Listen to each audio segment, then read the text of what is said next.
സംസ്ഥാനത്ത് 3 വർഷത്തിനിടെ 12 പേർ ഗൂണ്ട ആക്രമണത്തിൽ കൊല്ലപ്പെട്ടുവെന്ന് മുഖ്യമന്ത്രി പിണറായി വിജയൻ. 2021 മുതൽ 2024 വരെ 96 ഗൂണ്ട ആക്രമണ കേസുകളാണ് രജിസ്റ്റർ ചെയ്തത്. 96 പ്രതികളെ പിടികൂടിയിട്ടുണ്ടെന്നും മുഖ്യമന്ത്രി നിയമസഭയിൽ വ്യക്തമാക്കി. ഹരികൃഷ്ണൻ നൽകും തിരുവനന്തപുരത്ത് നിന്ന് വിശദാംശങ്ങൾ.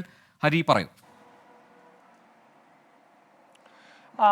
പ്രജൻ, ഈ സംസ്ഥാനത്തെ ഗുണ്ടാക്രമണങ്ങൾ വർദ്ധിക്കുന്നുവെന്ന ആക്ഷേപം കഴിഞ്ഞ കുറേ കാലമായി കേൾക്കുന്ന ഒന്നാണ്. അതായത് ആഭ്യന്തര വകുപ്പിനെ പ്രതിക്കൂട്ടിലാക്കുന്ന സംഭവങ്ങൾ വരെ ഇതുമായി ബന്ധപ്പെട്ട ഉണ്ടായിട്ടുണ്ട്. ഈ പോലീസ് ഉന്നതതല യോഗം പലതവണ വിളിച്ച് മുഖ്യമന്ത്രി തന്നെ ഇത്തരത്തിൽ കർശന നിർദ്ദേശം നൽകിയിട്ടും ഇത്തരത്തിൽ ഗുണ്ടാക്രമണങ്ങൾ വർദ്ധിക്കുന്നു എന്നൊരു ആക്ഷേപം കേൾക്കുന്നുണ്ട്. അത് മാത്രമല്ല, ഈ ലോക്സഭാ തെരഞ്ഞെടുപ്പിൽ പ്രതിപക്ഷം വരെയും അതൊരു ആയുധമാക്കുകയും ചെയ്തു. അതിനിടയിലാണ് ഈ വണ്ടൂർ MLA ആയിട്ടുള്ള AP അനിൽകുമാർ ഇന്ന് സഭയിൽ ഈ ചോദ്യോത്തരവേളയിൽ ഈ സംസ്ഥാനത്തെ ഗുണ്ടാക്രമണങ്ങളുടെ കണക്ക് വ്യക്തമാക്കാൻ ആവശ്യപ്പെട്ടത്.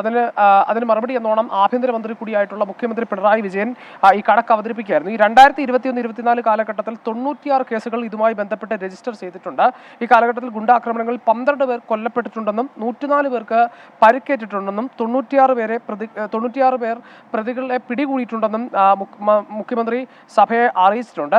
അതിനോടൊപ്പം തന്നെ ഈ ഒന്നാം പിണറായി സർക്കാരിലെ, അതായത് 2016-21 കാലഘട്ടത്തിലെ ഗുണ്ടാക്രമണങ്ങളുടെ കണക്കും ഇതിനോടൊപ്പം അവതരിപ്പിച്ചിട്ടുണ്ട്. അതിൽ 116 കണക്കുകൾ രജിസ്റ്റർ ചെയ്തിട്ടുണ്ടെന്നും 20 പേർ കൊല്ലപ്പെട്ടിട്ടുണ്ടെന്നും 122 പേർക്ക് പരിക്കേറ്റിട്ടുണ്ടെന്നും വ്യക്തമാക്കുന്നുണ്ട്. ഇത് താരതമ്യം ചെയ്യുമ്പോൾ ഈ 2016-21 കണക്കുകളിൽ നിന്ന് താരതമ്യേന കുറവാണ് ഈ അടുത്ത രണ്ടാം പിണറായി സർക്കാരിലെ എന്നുള്ളതാണ് മുഖ്യമന്ത്രി വ്യക്തമാക്കിയിട്ടുള്ള കണക്ക്.